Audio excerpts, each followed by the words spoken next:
foi com vocês aí. Então, é uma honra estar aqui. Eu sou ingresso do NACO também, apesar de ter ficado pouco tempo na UFLA, em Minas, no mestrado, mas foi uma época muito importante da minha vida que moldou o meu futuro hoje, e muitas coisas que eu desenvolvo hoje vêm ainda da época da UFLA, então é um prazer estar aqui. Então, hoje o tema que nós vamos falar é sobre criação de peixe em tanques redes, onde nós vamos falar algumas características, algumas situações atuais, algumas características importantes, algumas espécies, principais espécies produzidas, o cenário nacional. Então, vou começar aqui com vocês, vou começar a apresentar aqui a tela, eu vou ficar sem ver vocês, né? E qualquer coisa aí, se alguém tiver algum questionamento, alguma interrupção aí, a Kátia ou a Fabrícia aí, de repente, intervém, porque eu não estou vendo mais ninguém agora. Então, iniciando aqui, né, vamos falar sobre criação de peixe em tanques redes. Deixa eu pegar o laser point aqui para a gente poder acompanhar. Como falaram, né, eu sou professor do curso de pesca aqui da UFRB, Universidade Recôncavo da Bahia. Nós trabalhamos aqui com peixes nativos, tilápias também. Fazemos trabalhos com criação de peixe em tanques redes aqui na Pedra do Cavalo, que é um local próximo aqui da universidade, onde a gente tem um grande aporte de água, né? É um reservatório muito interessante para fazer produção de tanque-rede. Então, nós vamos iniciar alguns trabalhos nesse local. E é interessante que essa cidade, apesar de estar próximo de Cruz das Almas, uma cidade muito pequena, é o 5º município do estado que mais produz peixe, e totalmente voltado à criação de tanque-rede. Então, a gente vê que um município pequeno tem um grande potencial aquícola, está o quinto do estado da Bahia, que é um estado que tem região de Paulo Afonso, que é muito forte, Taparica, Sobradinho. Então, você vê que a gente pode produzir peixe em pouco espaço, em cidades menores, e ter um grande desenvolvimento. Tanto que o município que mais cria peixe na Bahia hoje é Glória, que é uma cidade, não sei se é de 8 mil habitantes, 5 mil habitantes, posso estar falando besteira aqui agora, mas é uma cidade muito pequena que tem um grande potencial. Então, nós vamos começar falando um pouco sobre o potencial aquícola brasileiro, né? Ele tem um grande potencial aquícola, a água doce, 11% de toda a água doce do mundo está no Brasil, onde 70% dessa água doce está localizado na região amazônica, e apesar dessa água estar em grande quantidade na região amazônica, apenas 7% da população nacional encontra-se nessa região. E a maior dificuldade que existe na região amazônica, eu morei lá há alguns anos, eu lecionei na universidade particular em Manaus e trabalhei no Instituto Federal do Amazonas, nos interiores, Manacapuru e Lábrea. Lábrea, se vocês acompanharem aqui, o laser está mais ou menos aqui, ó, nesse ponto aqui.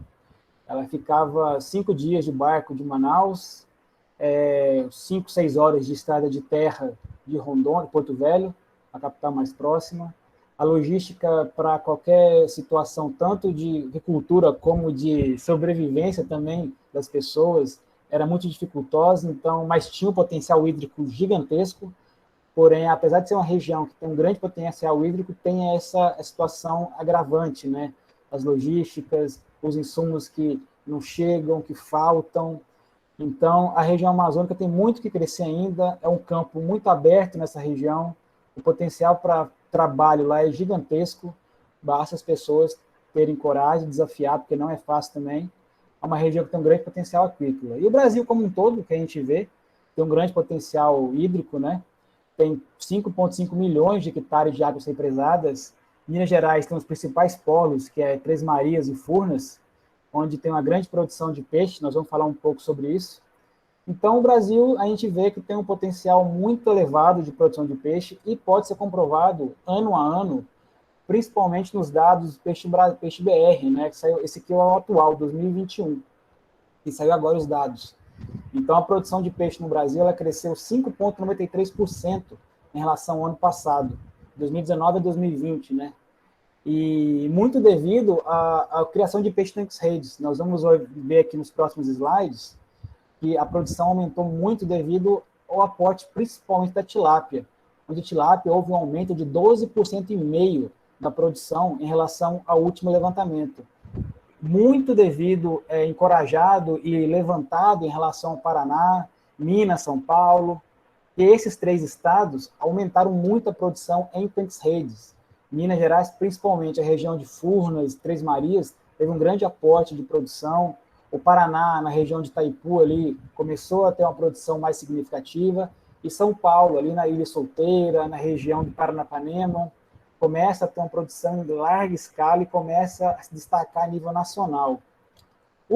Ao contrário da recriação de peixes nativos, onde novamente teve um decréscimo, principalmente devido à situação de alguns parasitas que existem na região norte, mas é um potencial muito grande, e tem alguns estudos que estão sendo iniciados hoje na Embrapa, Aquicultura e Pesca principalmente.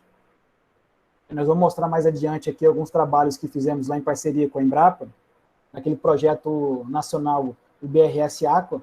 A gente tem trabalhado muito interessante com a pesquisadora Flávia Tavares, onde fazemos trabalhos com peixes nativos voltados à criação em tanques redes. Porque tanques redes é um potencial muito grande em relação ao viveiro escavado. Então, deve-se buscar alternativas dos peixes nativos também nas regiões do norte, onde é proibido a criação de peixes exóticos. Então, a gente vê aqui que dos 10 principais estados brasileiros, apenas 3 deles produzem o nativo como carro-chefe. Os demais todos é a tilápia, é o peixe exótico, né? Então, a gente tem Rondônia, Maranhão e Mato Grosso como os principais componentes dos peixes nativos. Mas a tilápia também domina os demais estados, que mostra um potencial muito grande. A Bahia está em 9º lugar aqui, e a Bahia está cada vez mais incentivando essa prática em tanques redes. Então, faz com que a Bahia hoje já figure entre os 10 primeiros, antigamente não estava. Então, os principais estados, nós vamos ver que eles podem alavancar a produção muito rapidamente devido à criação em tanques redes. Apesar desse cidadão aqui ter o lado bom e o lado ruim, aqui não cabe a questão política agora, mas ele falou uma frase em 5 de fevereiro de 2019, importante, que, como a gente tem muitos nativos, a gente tem tambaqui, o pacu, o piau, e diversas outras espécies nativas, o surubim, diversas espécies, de repente é interessante a gente padronizar uma espécie para acontecer exatamente isso, igual a tilápia hoje. A tilápia hoje já tem um pacote muito desenvolvido. Então, o Brasil depende, de repente, de pegar uma espécie nativa e colocar como carro-chefe e trabalhar ela em pesquisas, em cenários produtivos, principalmente na região norte, onde se pode fazer a criação, onde se é permitida a criação dessas espécies, e principalmente no Amazonas, ali tem muito fomento para espécies nativas, então é algo a se pensar para tentar alavancar a produção. Porque hoje a tilápia, ela é o carro-chefe mundial, principalmente das principais espécies de peixes criadas, né? E o Brasil está em 4º lugar. E o Brasil está atrás do Egito e da Indonésia. Países muito pequenos em relação ao Brasil. Tem estados que são muito maiores que esses países. E o potencial brasileiro é gigantesco. Então, a produção brasileira representa metade da produção egípcia, para a gente ter uma ideia.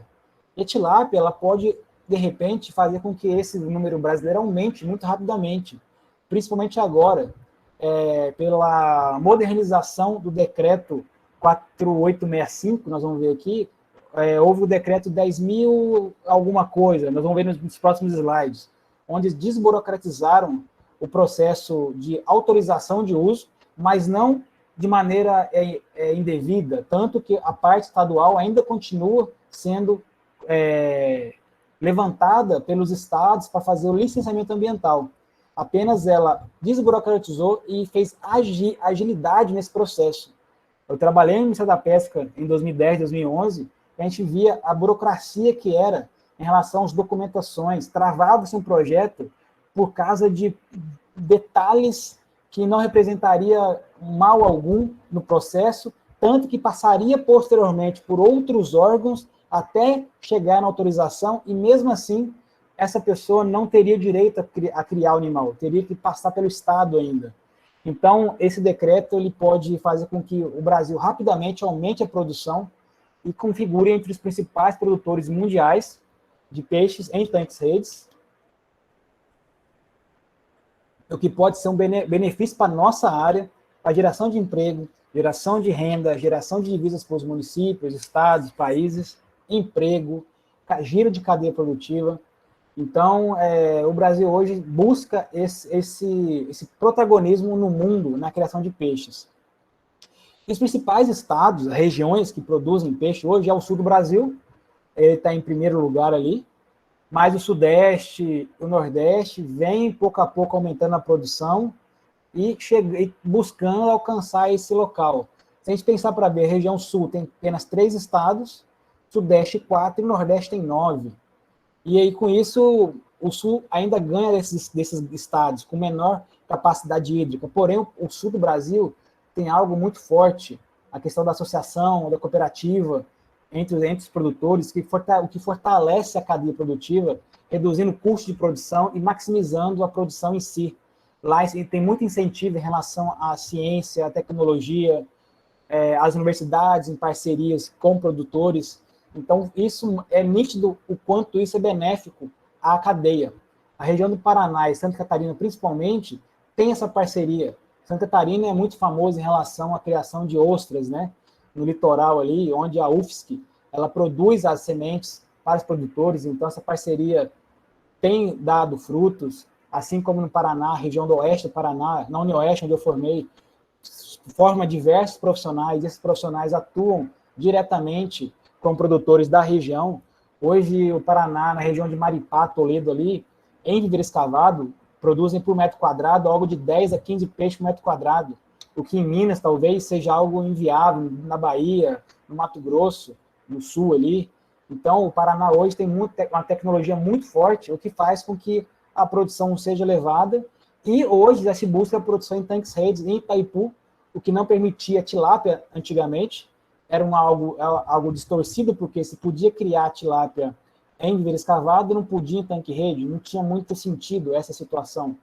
E hoje parece que já liberou a tilápia na região de Itaipu, que vai beneficiar muitos produtores locais, já que tem uma cadeia bem desenvolvida em relação à tilápia. E aí, como é o trabalho aqui no NAQUA, a gente faz um trabalho muito legal aqui, onde, em relação a Minas Gerais, onde Minas, ano passado, se não me engano, publicou a PEC 52, onde essa PEC 52, a intenção dela é garantir na região o chamado uso mútuo das águas, ou seja, que o volume mínimo seja preservado para possibilitar atividades como agricultura, turismo e piscicultura, e não apenas geração de energia elétrica. Isso dá um grande avanço para o Estado, onde antigamente muitos produtores reclamavam dessa burocracia estadual, onde não podia criar peixes porque estavam gerando energia elétrica. Então, essa PEC veio para beneficiar a produção de peixe e os produtores da região de Minas, o que vai ser um grande avanço para o Estado. Assim como eu falei anteriormente, o decreto 4895, de 2003, ele foi renovado, teve algumas adequações, e agora o 10576. As mesmas diretrizes, não interviu em nenhuma situação, o que modificou foi diminuir os órgãos que estavam fomentando a atividade, que deveriam passar pelo trâmite processual, reduziu esses órgãos, onde alguns órgãos não faziam muito sentido estar ali, porque fazia muita burocracia, o processo era moroso demais. Porém, assim mesmo, não basta ter a autorização desse decreto. Ao passar pelos estados, o estado também tem que licenciar ambientalmente. E aí onde está o empecilho de muitas regiões, principalmente Minas, falta de legislação ambiental eficiente, que proporcione segurança jurídica para os investidores, seja na produção ou no processamento. Ainda não tem legislações claras no Estado em relação à produção. Isso acaba atrapalhando muito as pessoas investirem na atividade. Eu lembro que quando estava em Brasília, a gente começou o licenciamento ambiental de Furnas, Três Marias e Ilha Solteira, a região de Carneirinho, ali do Triângulo Mineiro. A gente foi fazer a licença prévia dos parques aquícolas na época e demorou cerca de ano para poder ter a liberação, para aí depois sim ter uma licença para buscar a instalação e, por fim, a operação. Então, Minas deveria passar por uma modernização dessa legislação, O que o Paraná hoje já se tem. O Paraná hoje é um dos melhores estados que tem a licença ambiental mais eficiente, e não é à toa que é um dos principais estados produtores de peixe do Brasil, onde ele consegue atuar de maneira clara, técnica, efetiva e ambientalmente correta. Minas Gerais teve um aumento de produção, o que vai fazer com que a região acaba sendo um potencial nacional, né? E em Lavras, a gente tem o exemplo dali da Pedra do Funil. Pedra do Funil, não. Eu penso do Funil. Alguma coisa do Funil, agora eu não vou lembrar o nome. É Funil, algo assim. Inclusive, a gente fez um trabalho lá com os pescadores. A Priscila era a coordenadora do projeto. Eu atuei junto lá com o Adriano, com a Raquel também, que a gente trabalhava com os piscicultores.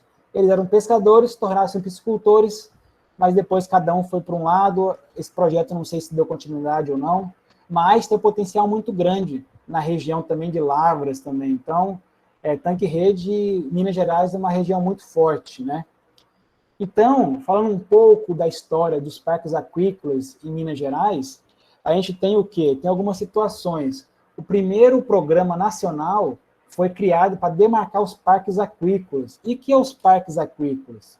Nada mais é que um espaço físico contínuo em meio aquático delimitado que compreende um conjunto de áreas aquícolas afins, em cujos espaços físicos intermediários podem ser desenvolvidas outras atividades compatíveis com a aquicultura. Ou seja, o que é isso? Nada mais é que uma área seria uma fazenda, seria um terreno grande, onde a gente vai fazer pequenas, como se fosse um pasto grande, fizesse de pequenos piquetes.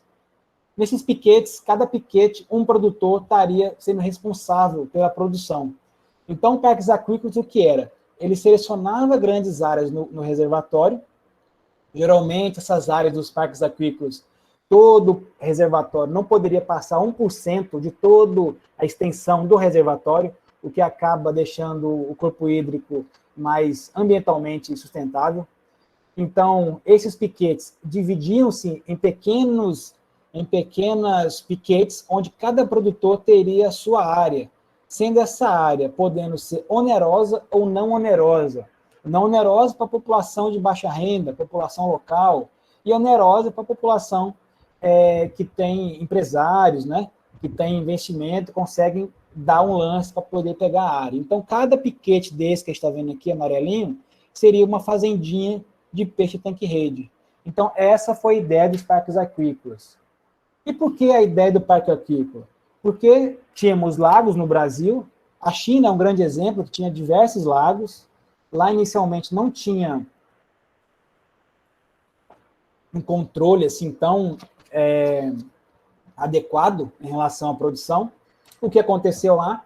Invasões, uma desorganização em relação às pessoas, aos usos múltiplos daquela área. Aqui a gente pode ver alguns locais que tem tanques redes, esses verdinhos aqui, ó, são locais onde se criam peixes, porém tem pessoas que moram aqui também, aqui não tem tratamento de esgoto, o esgoto é diretamente no corpo hídrico, então acaba sendo como se fosse aqui tanques redes, então acaba como se fosse uma situação não tão interessante assim, uma ocupação de modo inadequada, pois não se tem um critério, uma organização ambiental e local ali, né?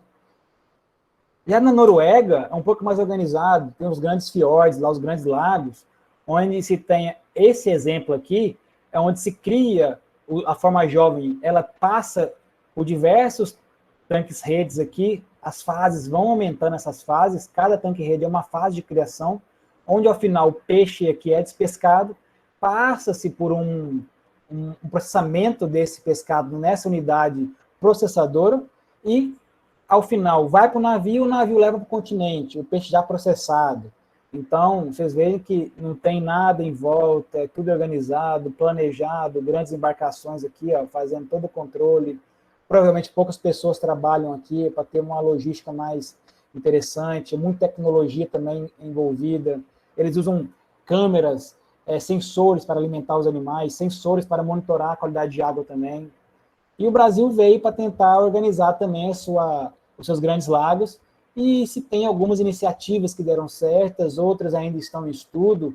Como exemplo, os que já terminaram os estudos são Tucuruí, no Pará, Castanhal, no Ceará, Ilha Solteira, na região de Minas, São Paulo e Mato Grosso do Sul, Itaipu, no Paraná, que foi a primeira, tanto que o dia 20 de março comemora-se o Dia Nacional da Aquicultura, porque foi quando instalou os parques aquícolas na região de Itaipu, né, no ano de 2003, algo assim, 2002, alguma coisa assim.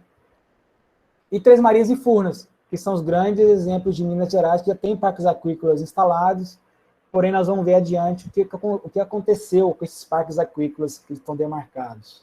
E alguns estudos, que alguns estão até hoje em estudos e não teve finalização. Alguns, como Serra da Mesa, Canabrava, Manso, Itaparica, Itaí Machadinho, os estudos estão nas fases finais. E outros pararam porque o antigo Ministério da Pesca e Cultura ele foi desfeito. Houve uma ruptura política e ele acabou indo para outros ministérios e hoje está na Secretaria do MAPA, né? Da Secretaria Especial de Agricultura e Pesca, onde ele não tem muitos braços ainda, então esses parques aquícolas pararam os seus estudos, pararam a sua produção. Os que já foram terminados os estudos estão engatinhando, como Lajeado, em Tocantins, tem um grande potencial, principalmente porque agora liberou a tilápia no Tocantins. Alguns estudos mostraram que a tilápia poderia ser produzida em Tocantins, estudos controversos, porém está comprovado, está liberada a tilápia em Tocantins. Porém, apesar desse potencial dos parques, onde se produz muito peixe, onde se tem uma produção outorgada, permitida para produzir os peixes, estimava-se, em 2011 ainda, na época, dados do MPA, onde a produção brasileira, em 2011, seria quase 1 milhão de toneladas. Hoje, o Brasil, em 2020, produz 800 mil toneladas. 800 mil toneladas, Então, se fosse utilizar os dados daquela época, que se fossem dados que tivessem sido levados a sério, tivesse acontecido, talvez o Brasil hoje seria o segundo maior produtor de peixe do mundo. Porém, diversos problemas políticos, econômicos, ambientais, inviabilizaram com que a produção dos parques fossem aprovadas, fossem autorizadas. A gente vê aqui que esse amarelinho aqui corresponde à estimativa dos parques aquícolas. Três Marias, Furnas, Ilha Solteira, Tucuruí, Itaipu, Castanhão. Ou seja, produziria muito mais que o Brasil produz em 2011. E hoje a produção não chega a esse 1 milhão de toneladas anualmente. Então, o que aconteceu a partir daí? Os estados, vendo que os parques aquícolas eram algo interessante, de grande produção, passaram a se fazer estudos individuais. Os empresários começaram a produzir peixe nos reservatórios, nos grandes lagos, tanto os empresários como comunidade local, o que começou a ter um aumento de produção. No Amazonas, um exemplo muito claro disso é o Seu Oca. Foi até tema da Panorama da Aquicultura, no ano passado, se não me engano, onde o Seu Oca é o maior produtor de peixe em tanques-redes destinativos do mundo, a gente pode falar assim, onde ele produz matrinchã. Ele produz cerca de 300 mil matrinchãs anualmente no Rio Urubu, lá em Taquatiara. É um grande produtor de peixe. Então, ele sozinho deu início à sua atividade, assim como outros também na Bahia, Minas, São Paulo, Paraná, no Ceará, Tocantins agora tem uma grande produção. Então, esses estados, por conta própria, começaram a produzir peixe em grande escala, o que fez com que a produção nacional se elevasse.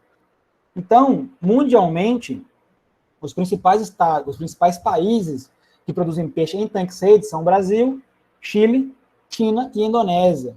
E o Brasil ainda tem um grande potencial para trabalhar em cima, pois tem grandes reservatórios, muitos ainda não estão explorados. Então, a gente tem um potencial muito grande em relação a criar peixes em tanques-redes. E por que criar peixe em tanque-rede? Qual que é o motivo da gente estar criando peixe em tanque-rede? Oi? Oi? Bruno, acho que não foi nada, não. Ah, tá. Eu vi uma voz aqui agora. É. Então tá, continuando aqui. Por que criar peixe em tanque-rede, né? Qual o motivo da gente criar peixe em tanques-redes? Tem algumas situações. Menor custo fixo por quilo de peixe produzido. Ou seja, a gente consegue produzir uma quantidade muito maior de peixe por menor área. É rápido em implantação. Hoje, tanque-rede, para tilápia, como é o caso, a gente produz 100 quilos por metro cúbico. No viveiro escavado, a gente produz 2, 3 quilos no máximo. Então, o custo fixo por quilo é muito menor. A implantação e expansão é muito rápida. Ou a gente compra um tanque-rede, a produção já aumenta significativamente. O uso do reservatório, o uso do local é muito mais racional, porque a gente consegue fazer uma produção de acordo com a capacidade daquele reservatório.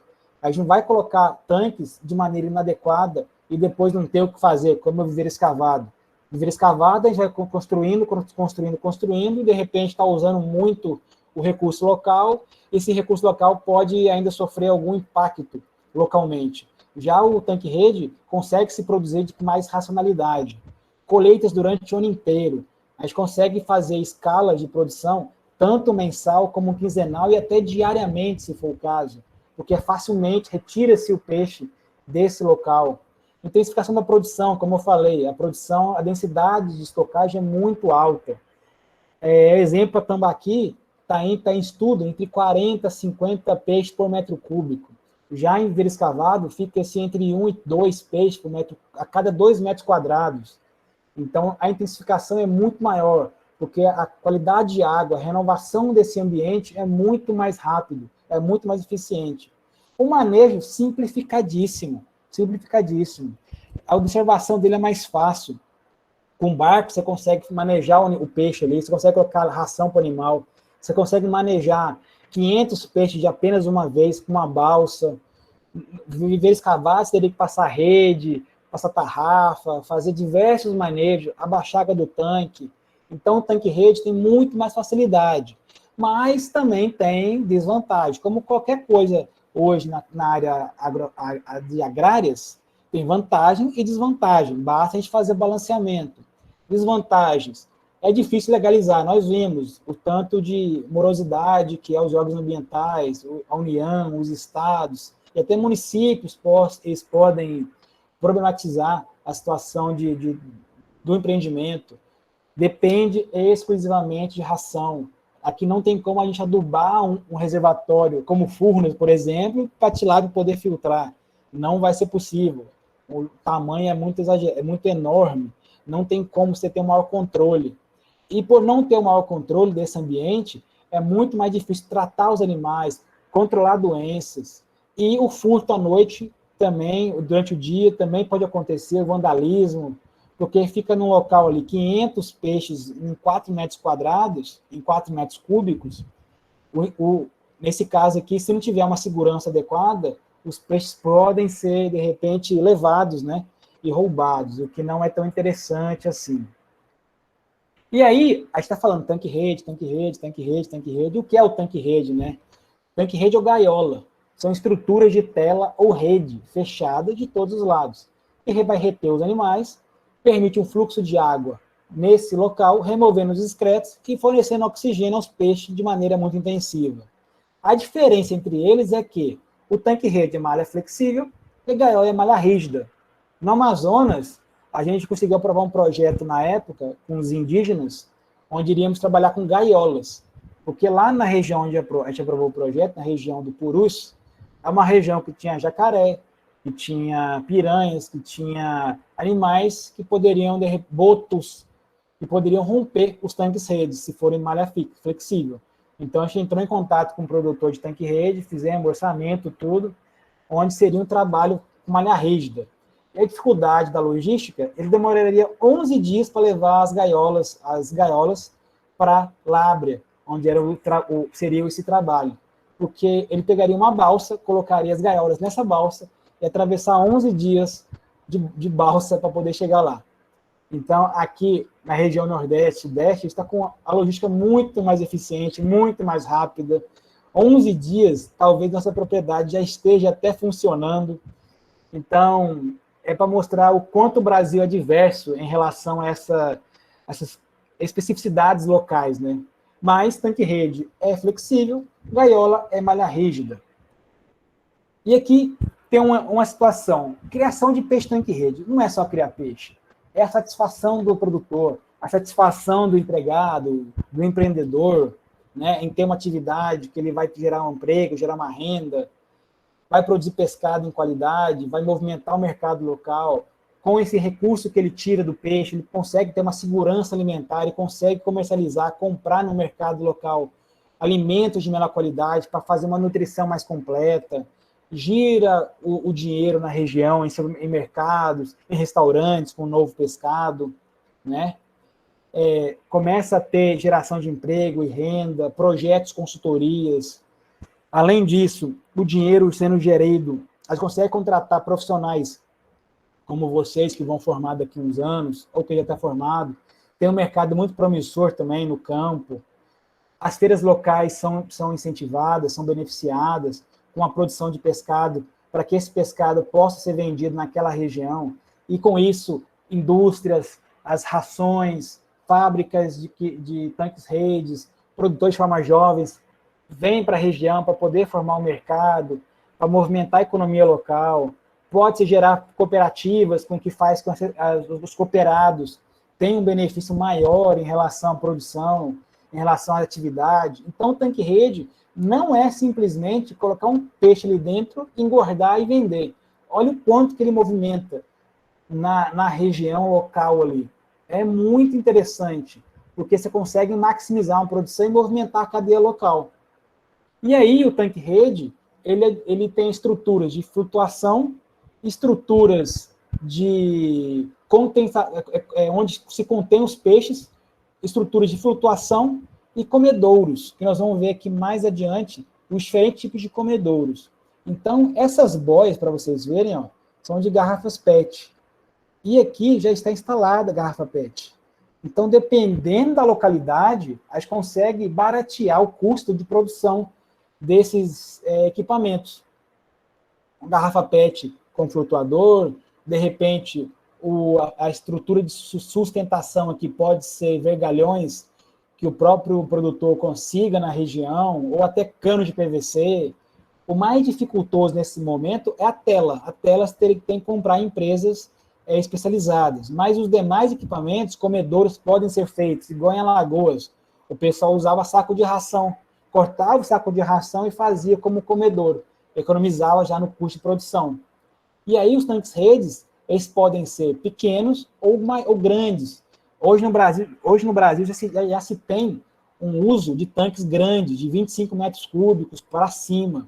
Isso é interessante porque você consegue não adensar o maior número de peixe, mas colocar numa área o maior número de peixe em relação a um tanque menor. Porém, tem que adensar um pouco menos que um tanque de 4 metros cúbicos, por exemplo. Por quê? Um tanque de 25 metros cúbicos, ele tem 5 metros de comprimento. Então, para trocar água aqui, demora 10 minutos. Trocar toda a água daquele tanque. Já um tanque menor, demora 4 minutos, por exemplo. Então, apesar do tanque menor, você conseguir adensar mais em unidade diária, o tanque maior, você consegue ter um maior número de peixes e, de repente, trabalhar mais interessante esse local, essas unidades, né? Você faz uma despesca única com um tanque grande, você consegue padronizar uma produção para tirar número X determinado em cada época do ano. Então, depende do seu objetivo de criação, né? E aí, os formatos dos tanques-redes. Temos os quadrados e os retangulares e os circulares. Os quadrados, eles melhoram em relação à circulação de água, porque não tem essa situação aqui que vai fazer com que a água demore a passar, passe de maneira mais lenta.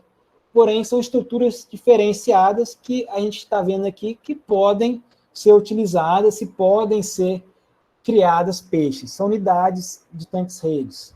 E aí, tamanho variado, de 4,8 metros cúbicos até 400 metros cúbicos. Isso aqui vai depender do comércio local, da sua intenção, do seu objetivo de produção, do seu local de criação, do seu ambiente aquático. Não adianta colocar um tanque de grande volume numa área que não tem a profundidade muito elevada, não tem uma circulação de água adequada, porque naquele ambiente vai faltar oxigênio. Então, nesse caso, tanques menores podem ser uma solução. Já os tanques maiores podem ser utilizados em calhas de reservatórios, onde a água passa com mais rapidez. Então, aqui para mostrar a diferenciação em relação ao tamanho dos tanques redes. E aqui mostrando algumas estruturas. Aqui uma bem artesanal, com garrafa PET e cano de PVC, como eu falei anteriormente aqui. Ó. Usou cano de PVC para fazer a estrutura de estruturação, né? E as boias para fazer flutuação, garrafa PET. Mas temos as gaiolas também, formato hexagonal. Temos na Bahia aqui, ó, esse de polietileno, grande capacidade, que são grandes tubos para fazer os tanques redes. O tradicional está aqui. Aqui no Chile, onde se tem criação de peixe em águas marinhas. Então, formatos, temos N formatos de tanques redes. E aí, o tanque rede em si, cria-se peixes. Porém, a gente também pode fazer a fase inicial ali, a fase das formas jovens, dos alevinos, em berçários, assim como fazer em viveiros escavados. Mas quem tem a opção de trabalhar em berçários, pode ser um mercado interessante. Além de você conseguir padronizar a sua produção, escalonar de forma mais adequada, porque você consegue escalonar a produção e já prever a quantidade de peixe que vai seguir após o período de 60 dias para engorda, nesse local aqui, você pode fazer a comercialização dos juvenis. Tem um mercado muito forte em Minas hoje, e é um mercado que falta produtores, falta gente que queira trabalhar com venda de juvenis. Porque hoje o maior problema do tanque rede é o fornecimento de formas jovens. Muitas vezes, na época do ano, falta alevinos para produtores. E quem conseguir fazer juvenis pode ter um mercado muito interessante. O preço de mercado é maior, o mercado está mais aquecido, então você consegue movimentar uma cadeia mais importante com esses animais, com esse berçário, né? E aí esses tanques são fixos nos tanques redes, e aí dura 60 dias, vai ocorrer um pouco de comatação, né? Algas que vão grudar aqui nesse ambiente, nesse local aqui, mas nós vamos ver de que maneira podemos fazer esta limpeza. Outra estrutura do tanque rede é o comedouro, onde temos 3 tipos de comedouros. Temos o circular, temos o quadrado e o retangular. O retangular é colado diretamente no tanque rede. Ó. É interessante porque pega uma área maior, se comparado com o quadrado e o circular. Porém, ele dificulta a entrada de água. Como é uma malha mais fina, a água vai ter uma dificuldade para entrar naquele tanque e oxigenar aquele ambiente. O redondo é legal, porém ele reduz a área de alimentação, o que pode ter um maior confronto dos animais naquele ambiente ali. Já o quadrado se mostra um pouco mais interessante, porque a água consegue entrar no tanque rede de maneira mais rápida, o comedor não vai inviabilizar com que a água entre no tanque, naquele ambiente de criação, e aumenta a área de alimentação. Ah, qual o melhor? É de cada um. É de cada um. Não dá para... Tem que fazer um trabalho, um estudo, que não tem um trabalho prático desse, ó. Qual comedor é mais eficiente? É um trabalho, de repente, para se ser feito em diferentes regiões, diferentes unidades, diferentes tamanhos de tanques redes, para ver qual é mais eficiente. E isso pode reduzir custo de produção. Então, são tomadas de decisões que a gente pode ter e, de repente, viabilizar com mais intensidade a produção de peixes. E aí, além disso, o local de implantação é muito importante. Aonde vamos criar os tanques, os peixes? Aonde vamos colocar os tanques redes? Tem que ter fácil acesso de estradas, tem que estar próximo dos centros comerciais, próximo dos centros de insumos, porque isso pode aumentar o custo de produção. Não adianta a gente criar peixes em locais isolados, o que vai dificultar a entrada de insumos, a dificuldade da despesca para poder chegar no mercado consumidor local. Então, a gente tem que tentar buscar locais que estejam próximos dos centros para reduzir custo. Não é que seja inadequado locais isolados. Pode-se ter, porém, você vai ter um custo maior de produção em relação ao deslocamento tanto dos insumos quanto do produto ao mercado local. E as estradas têm que ter em boa conservação, porque vai passar caminhões ali que vão fazer toda a logística do seu empreendimento. Em locais que não são adequados, próximos a cidades, a culturas agrícolas, indústrias. Por quê? Por causa do esgoto que pode carrear para o corpo hídrico e fazer alterações dos parâmetros de qualidade de água.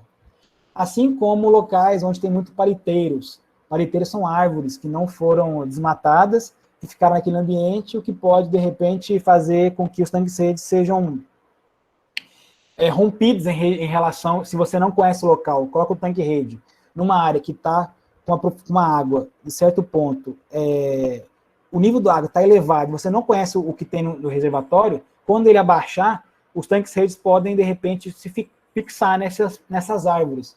O que aconteceu muito em Tucuruí. Tucuruí foi feito um parque aquícola, não se conhecia o local embaixo, quando o reservatório secou, parecia árvore de Natal. A árvore cheio de tanque-rede, o que não é legal na parte produtiva. Evitar locais de navegação, porque muitas navegações acabam atrapalhando os peixes, aumenta o estresse, porque tem muito movimentação de motores, muito ruído, o que acaba estressando os animais, de repente eles reduzem o crescimento porque não se alimentam de maneira adequada. Evitar regiões de muito vento, o que pode romper além do tanque-rede, tanques-redes podem, de repente, se romper e perder os animais produzidos ali. Então, esses cuidados, tanto na instalação em locais ótimos e locais não ótimos. E aí, a profundidade que se preconiza em relação à criação de peixes é pela INI, Instrução Normativa Interministerial número 7, onde ela fala que a profundidade mínima é de 1,50 m entre a parte inferior da estrutura e o fundo do corpo hídrico. Ou seja, se o tanque tem 2 metros de profundidade, ele tem que ter mais 1,5 m abaixo, depois desses 2 metros. Então, 3,5 metros. Se o tanque tem 4 metros de profundidade, ele tem que ter mais 1,5 m para baixo. Então, 5,50 metros. É uma legislação que existe para poder preservar o ambiente e ter uma circulação maior de água naquele local, evitando algumas situações indesejáveis. O distanciamento dos tanques redes, aonde eu vou colocar o tanque rede, qual a posição em relação ao corpo hídrico. Geralmente a distância entre um tanque e outro é o próprio tamanho do tanque rede. Ou seja, se o tanque rede tem 2 metros, eu tenho que pular mais 2 metros vazio e colocar outro tanque rede, e assim por diante. Se o tanque tem 3 metros vazio, outro tanque rede. E entre linhas, se preconizem de 10 a 30 metros, depende do tamanho da sua área, depende do tamanho do ambiente que você tem, depende da quantidade de tanque-rede, para que haja uma diluição mais interessante naquele local. O tanque, a linha, tem que estar perpendicular à água, ou seja, ele tem que estar de uma situação perpendicular, né? Aqui é a corrente, né? E o tanque-rede está nessa posição.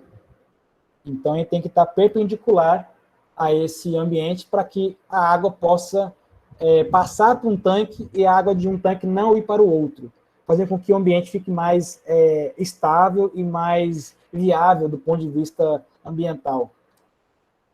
Aqui alguns exemplos, né, mostrando a piscicultura em Buritama, em São Paulo, tem 600 tanques redes.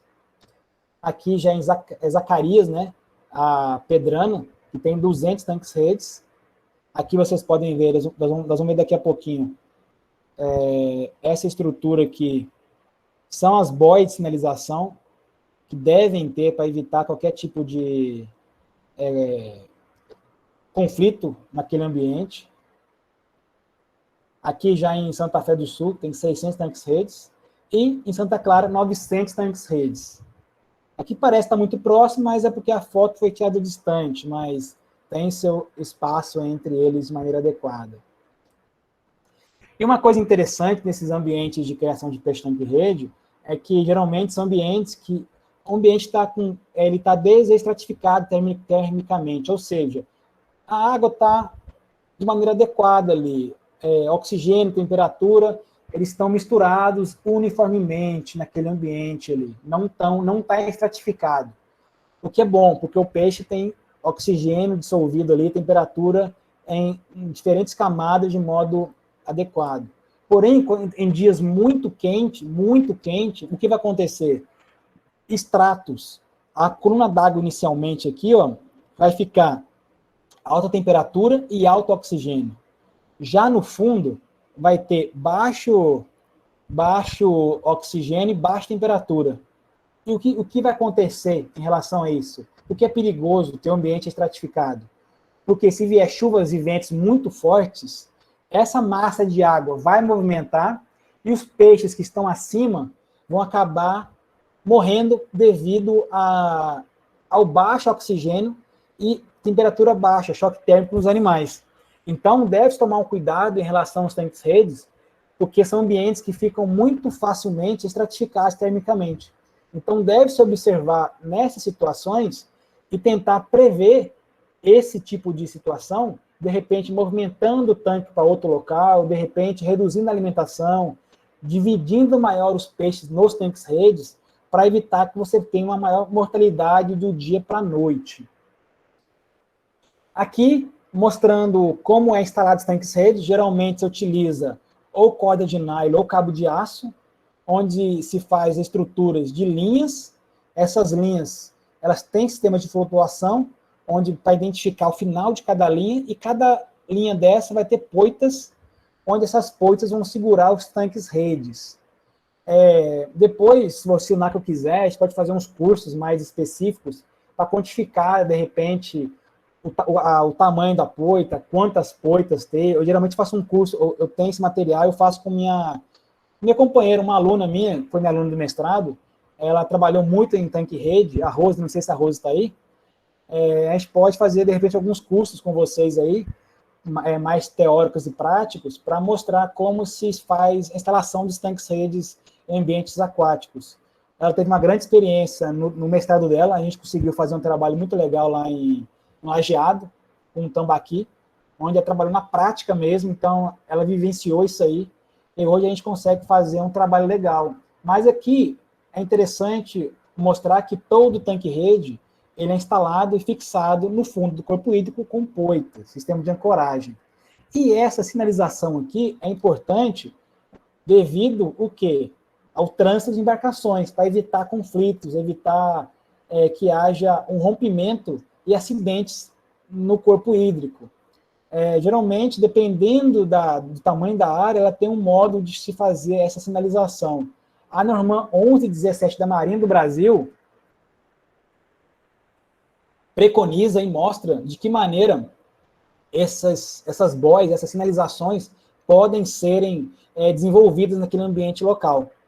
Então, depois que a gente tiver interesse, dá uma buscada nessas normas 11 e da Marinha 17, vai conseguir ver as boias com luz, sem luz, boia cega, como colocar, a quantidade. É bem interessante. E, chegando na parte do meio para o final aqui da palestra, a gente tem a estrutura de balsa. Não sei se vocês vão conhecer isso aqui, ó, era do NACO também, o Adriano. Hoje ele é professor lá do IF Goiano, de Goiás. Lá na cidade interior do Goiás agora, não estou lembrando qual, Rio Verde, alguma coisa assim. Esse aqui é o Renato, também ex-NACO também. Esse aqui é um trabalho que ele fez em Felixlândia. Essa balsa é uma balsa quadrada, onde essa balsa ela fica na além do tanque-rede. Então, quem movimenta nesse caso aqui é a balsa. Você não tem que pegar o tanque-rede, colocar num barquinho e levar até essa balsa que fica na margem do rio ou do reservatório, que você acaba gastando combustível, gastando energia, tendo risco de rompimento nesse transporte, trabalha-se mais, e depois tem que voltar o tanque-rede para a linha. Nesse caso aqui, a linha fica no tanque, a linha do tanque-rede está aqui, e a balsa trabalha de maneira como se fosse um trilho de trem. Ele para no tanque-rede, levanta o tanque-rede, faz o manejo e volta para a linha, e você continua sem uso de combustível, apenas na força mecânica, no caso de braço e perna dos funcionários ali, ou dos proprietários, né? Uma outra situação que tem é as plataformas. Porém, as plataformas é um pouco complicada, porque é muito próxima uma da outra, como a gente está vendo aqui, ó, e a água acaba tendo uma dificuldade de passagem. Aqui reduz muito a passagem de água, E se tem uma contaminação aqui nesse tanque, ela pode contaminar esse tanque do lado aqui, o que pode ser algo não tão adequado, né? Então, se é interessante fazer plataformas, porém, de que maneira? De repente, aqui não tem tanque-rede, aqui vai ter, aqui não vai ter, pular um tanque-rede. De repente, dessa maneira aqui, ó. Aqui vai ter, aqui vai ter, aqui vai ter, pulando um do outro. E aqui vai ter, e nesse caso não teria, fazendo intercalado, para que a água possa renovar de maneira adequada e evite algum acidente, alguma situação indesejável. Nesse ambiente aqui, aconteceu já alguns problemas, aconteceu mortandade de peixes, exatamente porque adensou muito nesses locais aqui, e a água não tinha uma movimentação muito certa. Reduziu-se muito o oxigênio, fazendo com que esse ambiente ficasse um pouco prejudicado em relação à qualidade de água.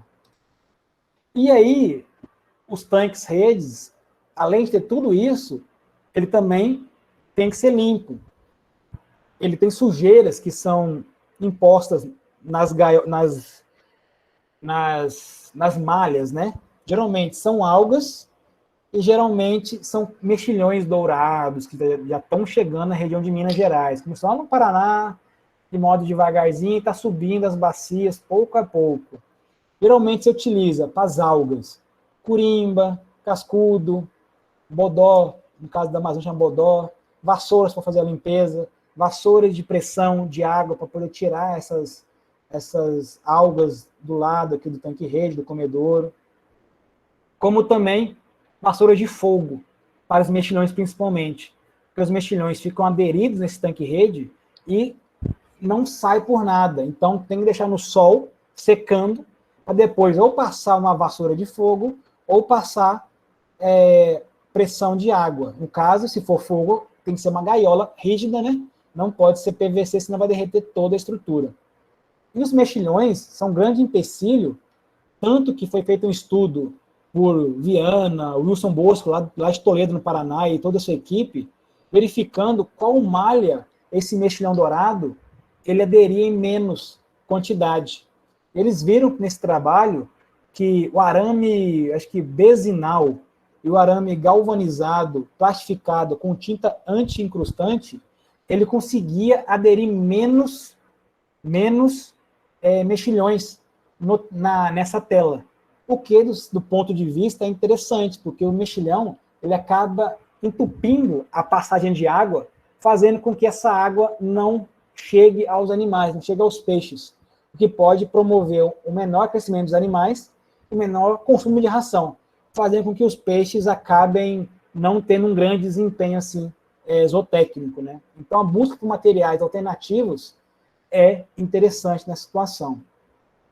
E aí, falamos aqui de estrutura, de comedouros, berçários, telas, como instalar, posicionamento, e a quantidade de peixe.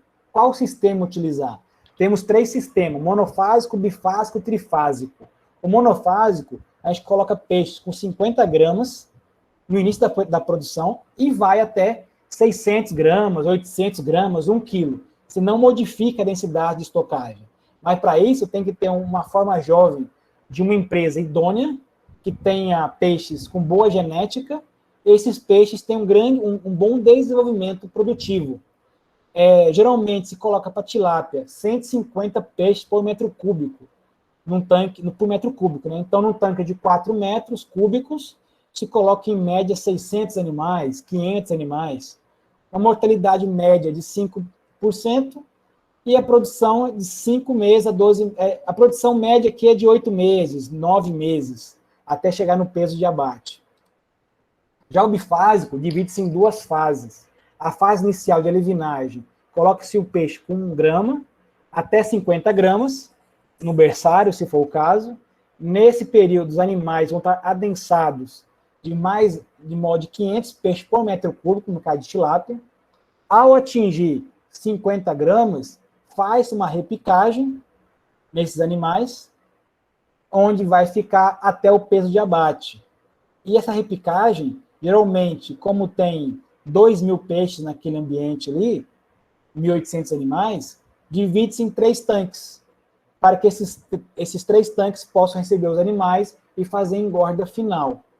Uma taxa de mortalidade de 5% também. E, geralmente, essa fase de terminação dura-se 150 dias, mais ou menos. Já o sistema trifásico, tem 3 fases, né? Vai de alevinagem, recria e terminação.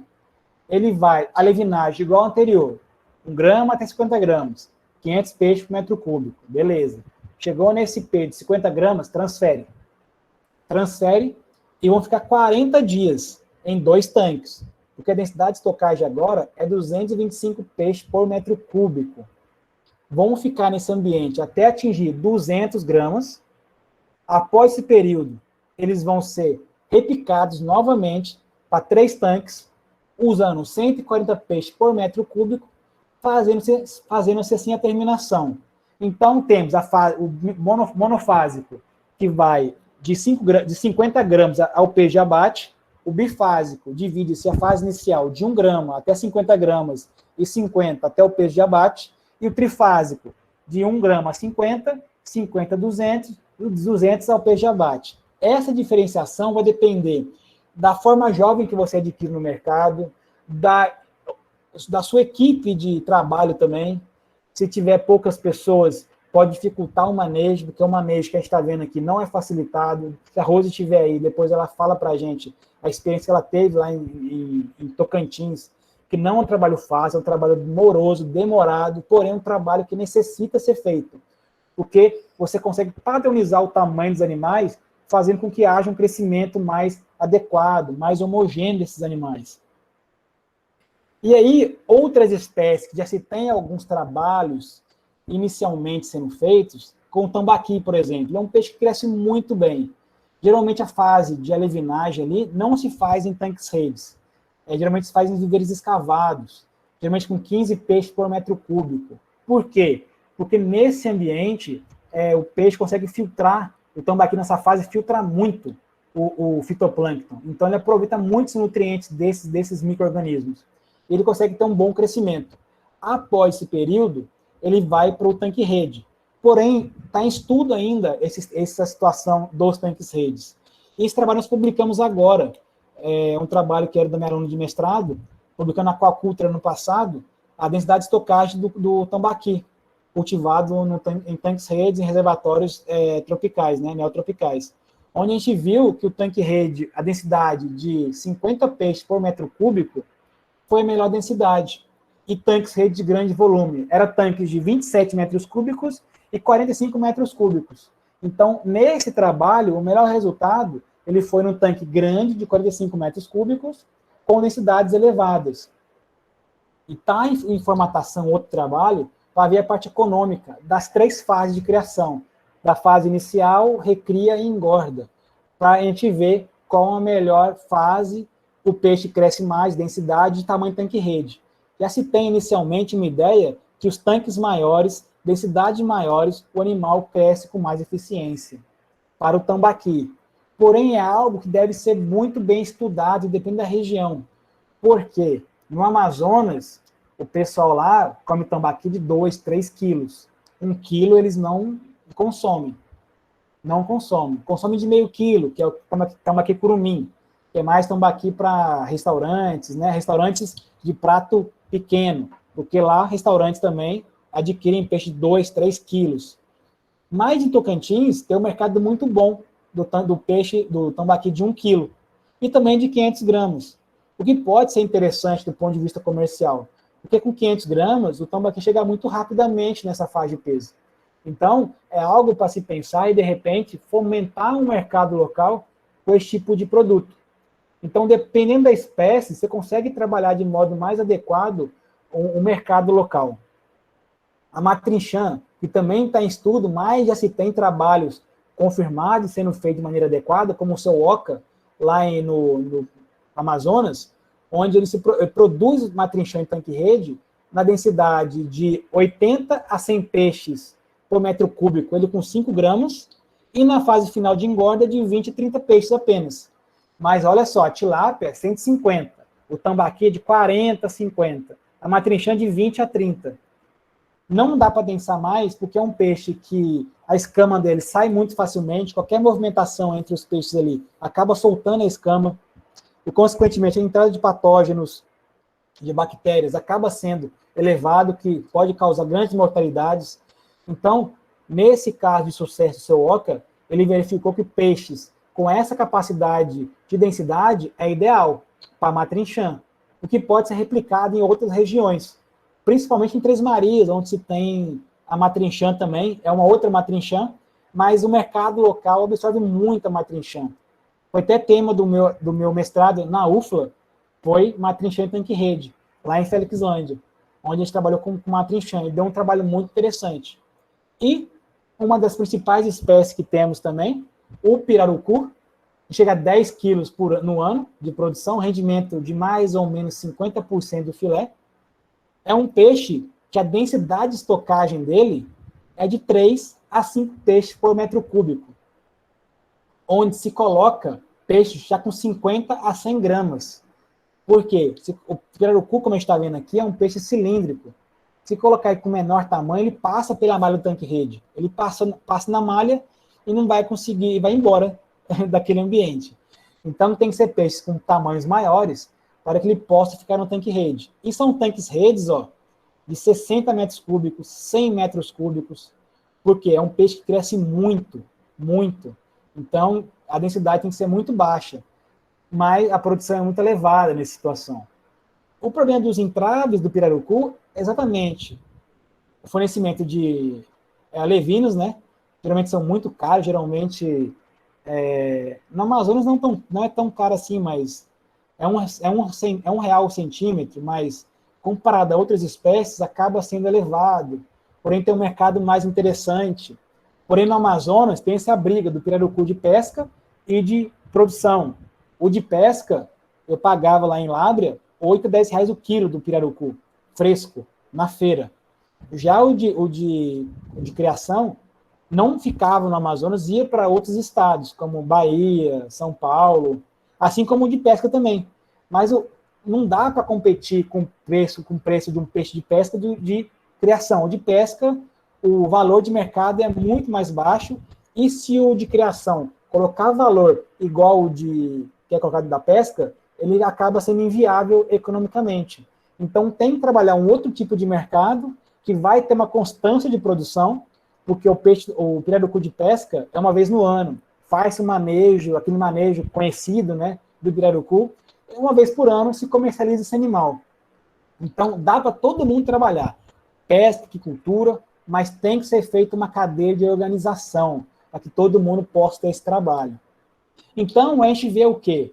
Que a criação em tanque-rede tem muitas engrenagens, igual um relógio.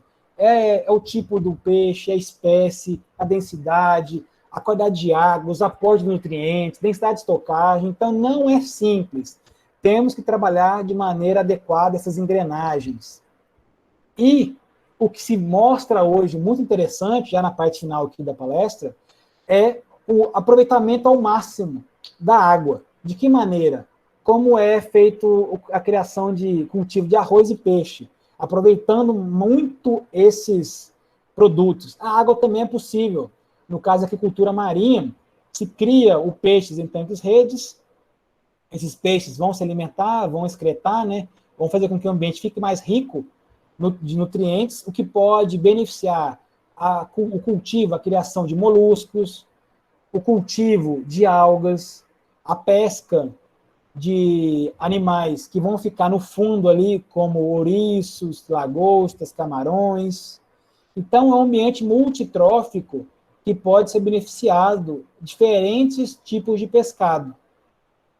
Assim como essas grandes bolas aqui, que são feitas de criação em alto mar, em offshore, né? Criação em locais mar aberto, onde a produção é gigantesca, porém o custo de produção é elevado, porque você tem que ter mergulhadores, tem que ter grandes embarcações, mas é um tipo de produção que existe que a gente tem que saber que também é possível fazer criações empresariais, né?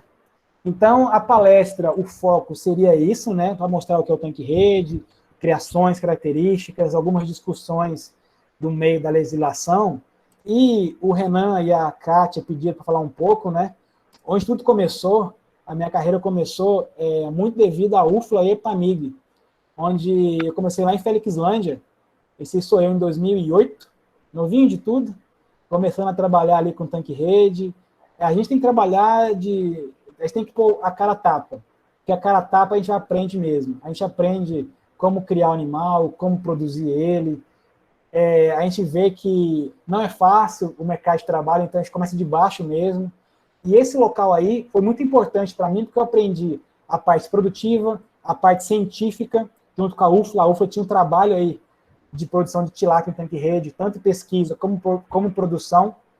Então, foi minha grande sala de aula, que proporcionou escrever alguns livros da área. Depois eu até deixo aí para o NACO depois, deixar alguns exemplares online, para vocês terem acesso, onde eu escrevi um boletim pela EPAMIG, de criação de peixe tanque-rede, Alagoas, mais peixe também no governo de Alagoas, o da Codevasp, eu escrevi aquele manual de peixe tanque-rede, alguns devem conhecer esse manual.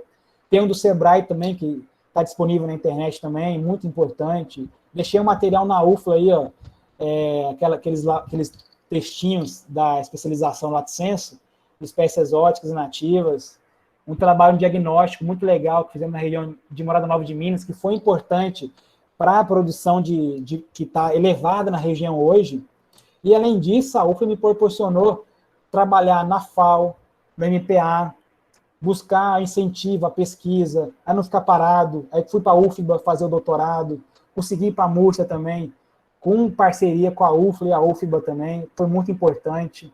A Embrapa também sempre atuou comigo, em cultura e pesca, com a Flávia Tavares, onde ela deu abertura para a gente fazer um trabalho de excelência, tanto que foi o primeiro artigo publicado do BRS Aqua, do Brasil. É um trabalho que a Embrapa tem, não sei se é 54 milhões de reais investidos nesse projeto aí.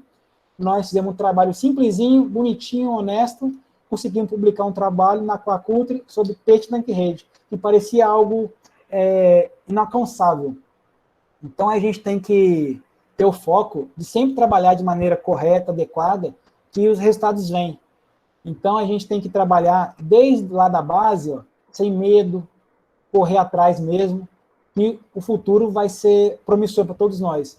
Então, a gente tem que trabalhar, buscar, aprender na base mesmo, porque isso aqui, nenhuma universidade dá para a gente. Isso aqui é o dia a dia. O aprendizado, a labuta ali, você sofre, você chora ali, você dorme em qualquer lugar.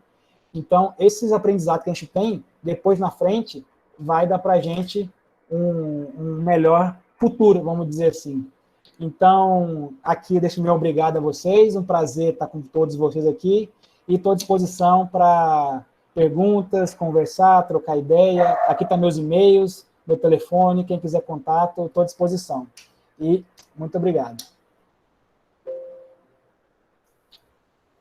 Bruno, excelente palestra, tá? Parabéns pela palestra. Você conseguiu pegar ali desde a parte de legislação, deu um geral muito bom para o pessoal, né?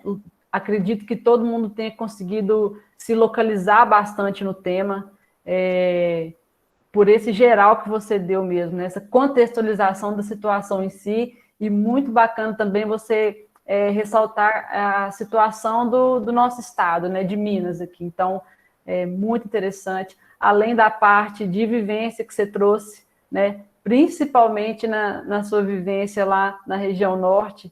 Então, todas as dificuldades que você apresentou, a gente acredito que algumas pessoas como eu, que ainda não tivemos oportunidade de ir até lá, a gente perceber isso através do seu depoimento é muito importante, até mesmo para a gente dar valor às facilidades que a gente tem aqui na nossa região, né? Então, super interessante. Eu queria comentar também, antes de abrir as perguntas, né, dessa experiência final que você trouxe aí, né, de como se esforçar e tudo, né? Eu acho que a universidade ela acaba levando a gente muito para a parte de pesquisa, para a parte de estudo, de artigo, né, e tudo mais. Às vezes, se a gente não fizer um esforço, a gente não correr atrás, a gente fica um pouco devendo essa parte prática. Então, acho que também uma mensagem, né, para o pessoal que está na graduação, que tá aí no curso ainda, de se ater a essas questões e correr atrás, né? A gente tem hoje internet, informação para todo lado, então está muito mais fácil hoje de você conseguir contato com outras, com psiculturas, para você conseguir fazer um estágio fora, para você conseguir experiências diferentes. Então, acho que vale também para o pessoal isso aí, é necessário esse esforço pessoal, porque quando a gente une prática, né, consciência da atividade na prática, informação que a gente tem de atualidade, de qual que é a situação da aquicultura hoje, né, juntamente com todo o conhecimento científico que a gente ganha dentro da universidade, isso aí é um profissional completo. Né? Então, isso aí é que o pessoal da graduação tem que estar sempre focado. Mas, enfim, então vamos abrir para perguntas. Tem um pessoal querendo participar aqui, né? Quem quiser pode abrir a câmera e o áudio e fazer a pergunta. Eu vi que alguém pediu a palestra disponibilizar o slide, eu posso disponibilizar sim. Eu mando para o Naco aí, depois vocês verem de que maneira podem né, dar o acesso ao pessoal aí. Ô Bruno, tudo jóia? Eu tenho uma dúvida aqui, na verdade eu tenho algumas considerações até e uma dúvida também. Eu sou da área também, hoje estou trabalhando no campo, a gente vê que tem uma diferença muito grande, igual a Kátia falou, da que a área de extensão fica uma lacuna no meio, né? Isso aí. E hoje eu estou justamente pegando essa lacuna, entendeu? Então já foram hoje mais de 250 propriedades que visitamos, graças a Deus, um trabalho que a gente tem feito aí bem legal. Eu queria, na verdade, só uma consideração aqui, que eu acho importante ressaltar para o pessoal, que você utilizou uma altura aí para planejamento, funcionamento de tanque-redes, em geral, até entendo que é um jeito mais simples de explicar, em relação a peixes metro cúbico, peixes metros quadrados. A gente sabe que a maneira correta de se planejar a altura não é em relação a peixes metros cúbicos, nem em relação à opinião minha, peixes metros quadrados, porque a gente vende quilos de peixes. Então, a gente calcula uma capacidade de suporte de quilo biomassa por metro quadrado, metro cúbico. E a outra questão que eu queria que você também é em questão da bacteriose nos sistemas de tanque-rede. E o que eu tenho visto a campo em relação a berçário é que não é tão eficiente assim no sistema de tanque-rede, entendeu? Deixa a palavra para você.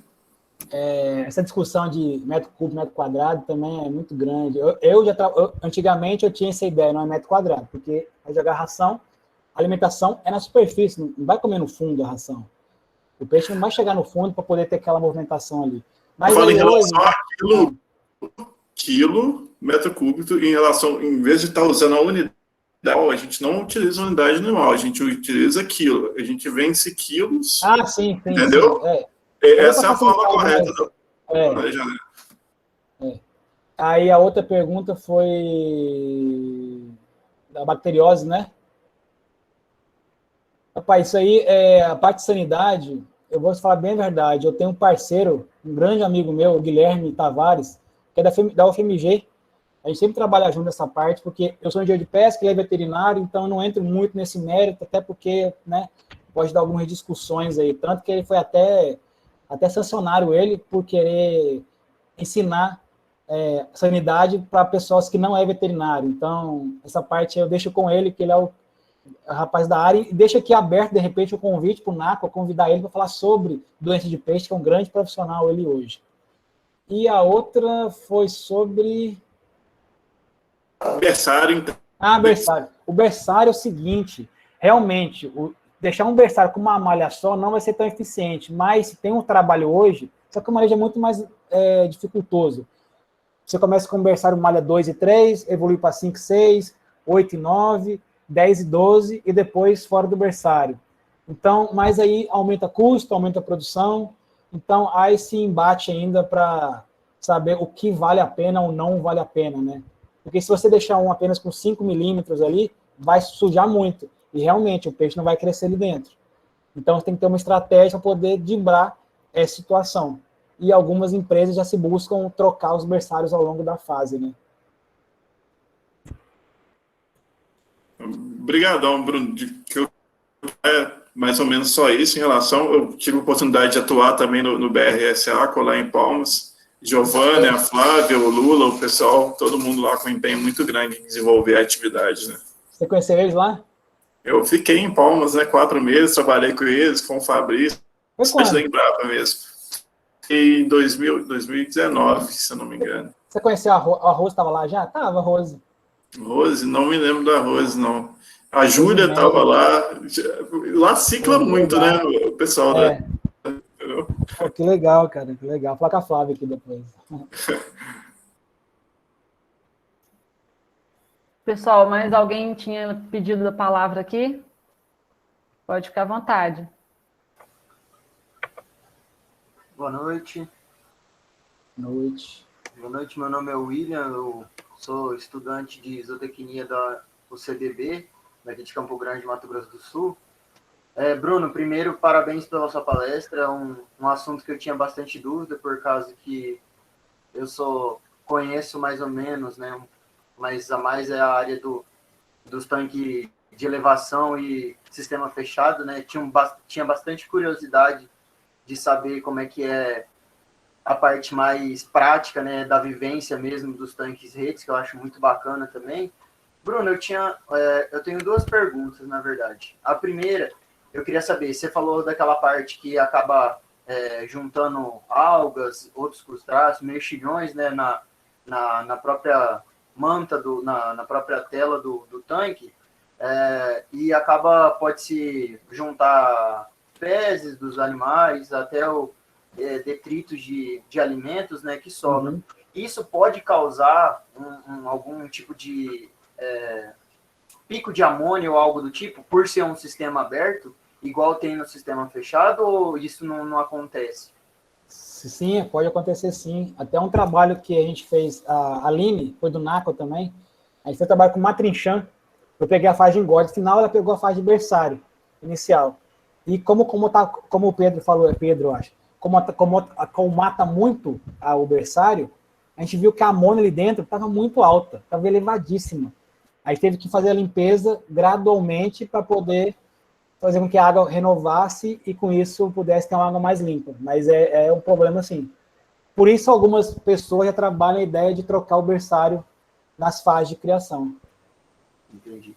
E a outra pergunta que eu teria é, assim, vendo dentro da sua vivência que você tem aí no dia a dia, qual que é o principal ponto que vocês têm, tipo, não uma briga, mas uma luta diária em melhorar? Seria na conversão alimentar? Seria mais para conseguir balancear certo quanto de ração está comendo ou algo do tipo, por ser um sistema mais livre, né? Um sistema que você tem que trabalhar junto com as intempéries da natureza, tanto o frio como o calor, que é algo que influencia diretamente no consumo de alimento dos animais. Seria o seguinte, mais densidade de estocagem. A tilápia hoje está tranquilo. A tilápia se tem ração, se tem densidade, está tudo belezinha. O maior problema é para os nativos. Eles não têm exatamente a ideia da densidade de estocagem. O tamanho do tanque-rede também. Porque o tanque-rede, ele... Igual, o tambaqui, o tanque de 2x2, o tambaqui não vai bem. Por que não vai bem?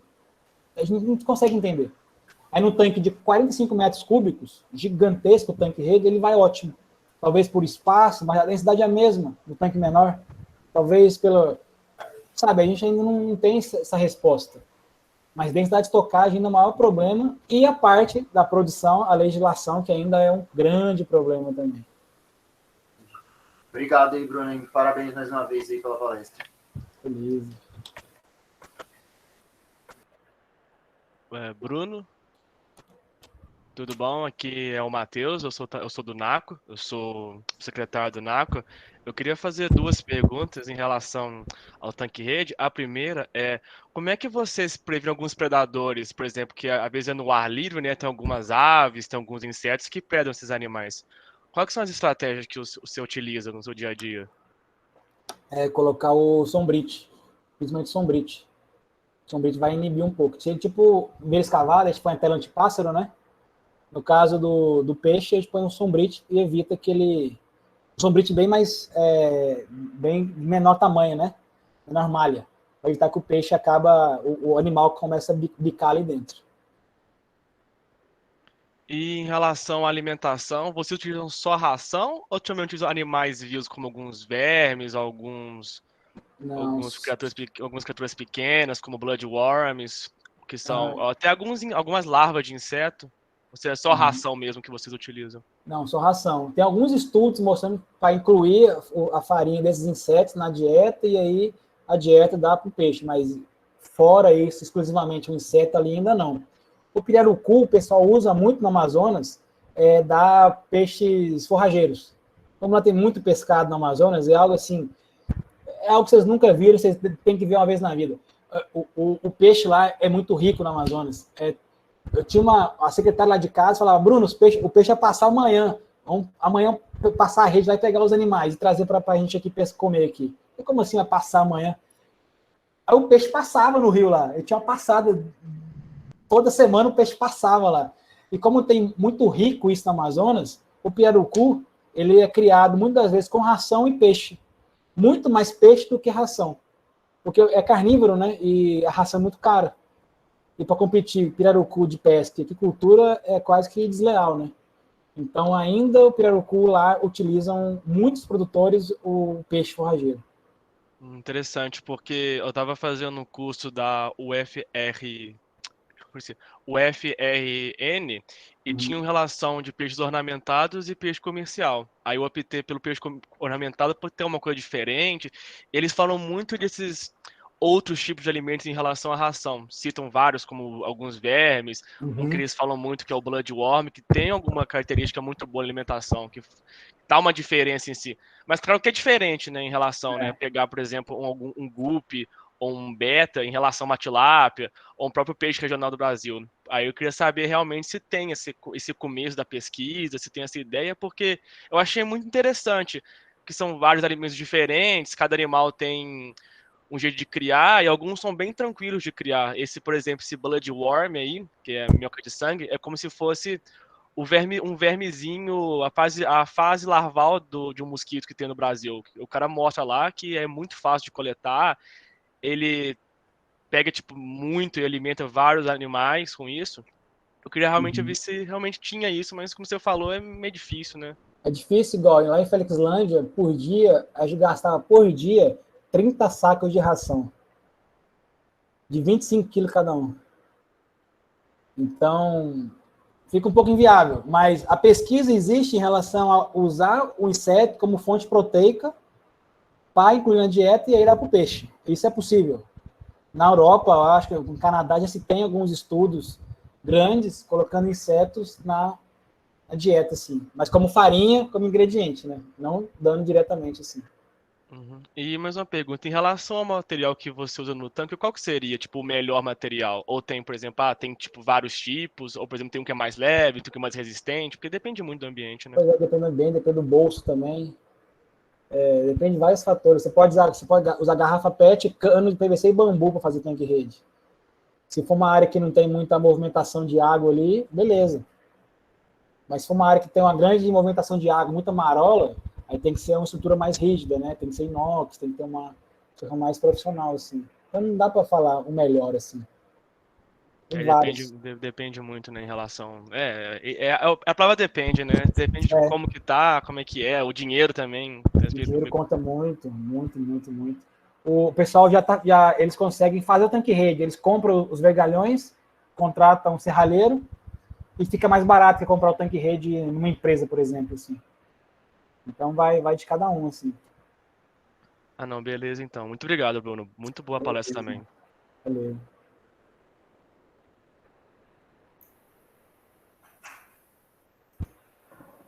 Bruno, enquanto o pessoal pense mais alguma pergunta aí, queria que você falasse um pouco, deixasse claro para os meninos aí, a gente viu as vantagens que tem tanque-rede, né, principalmente em questão de manejo, de aproveitamento de áreas, de maior facilidade de controle mesmo da produção, alimentação e tudo mais.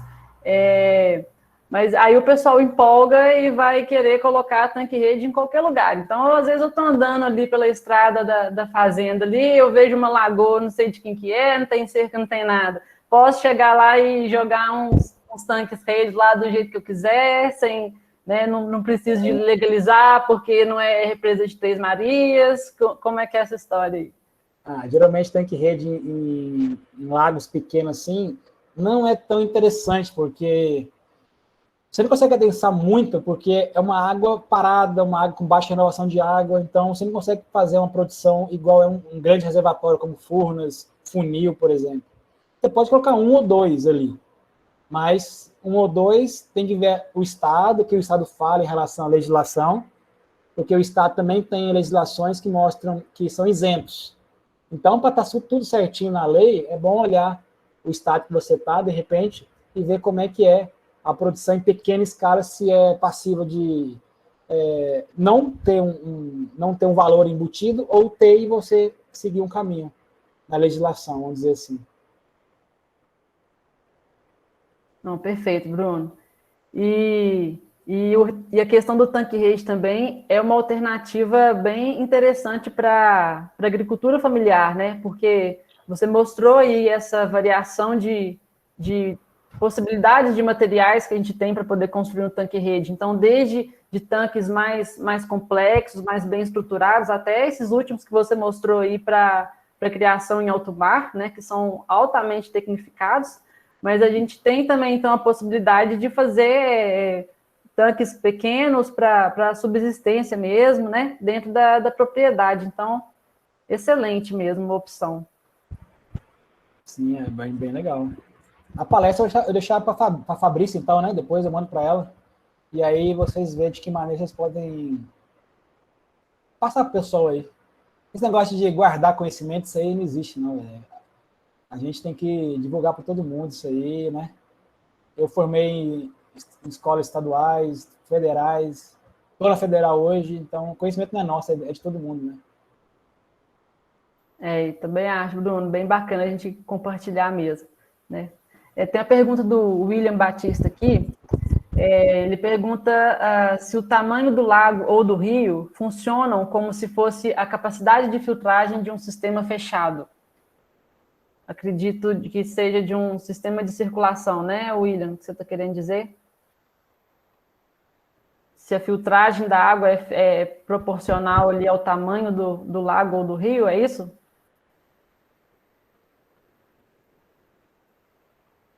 Ele mandou aqui no chat, foi? Mandou aqui no chat.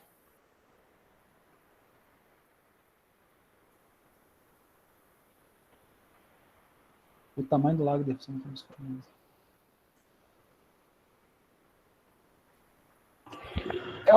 Vai lá, William. Falei.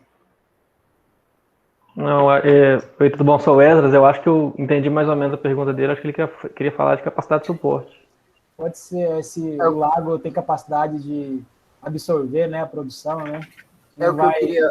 O que eu queria dizer é mais ou menos assim, tipo, num sistema fechado você tem a vazão e a capacidade do quanto aquele filtro, né, aquela parte biológica vai conseguir de fazer a circulação desse sistema fechado. Você acabou de falar, né, Bruno, que tipo, um lago pequeno não dá para a gente colocar vários tanques-redes. Então, quanto maior o rio, maior vai ser a capacidade, entre aspas, de filtragem desses tanques-redes, né? Maior vai ser a circulação. Sim, mas para isso tem um estudo, né? Estudo um pouco defasado hoje, porque a Agência Nacional de Águas, utiliza o modelo de Dillon e Higler, que é um modelo de um lago lá do Canadá, usado no Brasil, em todas as regiões, onde o nível de fósforo que na carcaça do peixe que eles utilizam nesse cálculo é de um estudo de 9 tilápias pescadas num lago em Mossoró, no Rio Grande do Norte, que utiliza para o Brasil todo. Então, apesar de ser um modelo defasado, é o modelo que é utilizado. Então, a gente tem que... Esse modelo ele vai trabalhar todo o lago e aí ele vai dizer a capacidade de suporte daquele lago. Geralmente, as áreas de produção não ultrapassa 1% a produção do todo lago. Então, é tranquilamente possível criar peixe em grandes lagos, né? Porque a capacidade de renovação, de retenção ali é de boa. Ah, entendi, então. Valeu, obrigado. Valeu.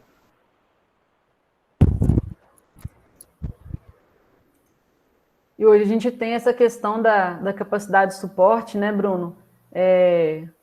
Aqui em Minas Gerais, acredito que em alguns dos principais parques aquícolas que a gente tem no Brasil, eles já estão no limite da capacidade de suporte. Né? Então, hoje, para você... Como que seria aí para você começar uma criação de tanque-rede em uma dessas represas que estão dentro desses parques aquícolas? Qual que é a possibilidade de fazer isso?